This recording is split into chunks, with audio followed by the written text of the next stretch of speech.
Egg ஃப்ரையும் பண்ணிடலாம். Double டபுளாக cut பண்ணிவிட்டு இதில் பார்த்தீங்கன்னா சோம்பு போட்டிருக்கேன். அதில் வெங்காயம் ஒன்று கட் பண்ணி போட்டிருக்கேன். கரம் மசாலா ஒரு 1/4 ஸ்பூன் போட்டிருக்கேன். எல்லாம் அப்படியே பொரிஞ்சிட்ருக்கு. அதுக்குள்ளே நம்ம எக்கை கட் பண்ணிட்டு வந்துடலாம். ஒரு இஞ்சியும் பூண்டும் ஒன்று சும்மா கட் பண்ண இடித்து போட்டுடலாம். அது ஒரு துண்டு சின்ன துண்டு இஞ்சி, ஒரே ஒரு பூண்டு பல் இடித்து போட்டிருக்கோம். அவ்வளோதான். இது நல்லா வதங்கட்டும். வதங்கினோடனே தேவையான காரம் போட்டுட்டு தண்ணி ஊற்றி நம்ம நல்லா கொதித்தோடனே முட்டையை கட் பண்ணி போட்டுற வேண்டியதுதான். இப்போ தேவையான அளவு காரம் போட்டுக்கலாம். நம்ம அப்புறம் தேவையான அளவு சால்ட்டு போட்டுக்கலாம். போட்டு தண்ணி ஊற்றிப்போம். கொஞ்சம் பரட்டி விட்டுட்டு தண்ணி ஊற்றிக்கலாம். ஸ்லோ ஃபயரில் வச்சுட்டு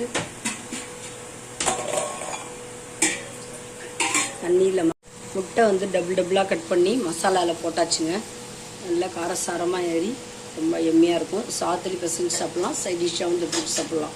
இந்த சமையல் இன்றைக்கி முடிஞ்சிச்சு. டுடே சமையல் பார்க்கலாம். நம்ம சப்ஸ்கிரைப் பண்ணுங்கள். தேங்க்ஸ் ஃபார் வாட்சிங். இந்த மாதிரி டபுளாக கட் பண்ணி கொஞ்ச நேரம் கொதிச்சோடனே ட்ரான்ஸ்ஃபர் பண்ணிடுவோம். கொஞ்ச நேரம் கொதிச்சோடனே ட்ரான்ஸ்ஃபர் பண்ணிடுவோம்.